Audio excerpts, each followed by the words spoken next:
காலையில் 9:10க்கு வேலைக்கு வருவது, மாலை 5 மணி ஆனவுடன் வீட்டுக்கு ஓடி விடுவது, இடையில் 1 மணி நேரம் உணவு விடுமுறை வேறு.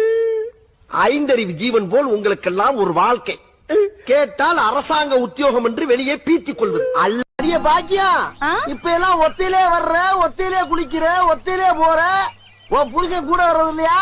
அவன் செத்துட்டான். செத்துட்டானா? எப்படி? அவன் இம்சை தாங்க முடியல, அதான் அவன் தூங்கிட்டு இருக்கும்போது தலையில கல்ல தூக்கி. ஏண்டா டிரைவர் தம்பி, கஞ்சி போட்டு அயன் பண்ண மாதிரி ஒருத்தர் வெறப்பா போறாரு, யார் அந்த ஆளு?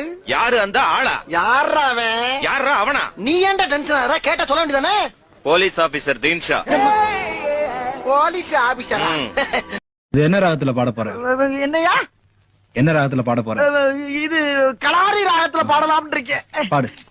பாடவா? பாடு. ராத்திரி 10 மணிக்கு மாடிக்கு வந்தா நீ என்ன காதலிக்கிறதாக அர்த்தம். அப்பா மேல ஏரோப்ளேன் போகுது, பாத்துட்டு வரேன். இவனுக்கு பொண்ணு பாத்துட்டு இருக்கோம், இப்படி பண்ணுது மூதேவி.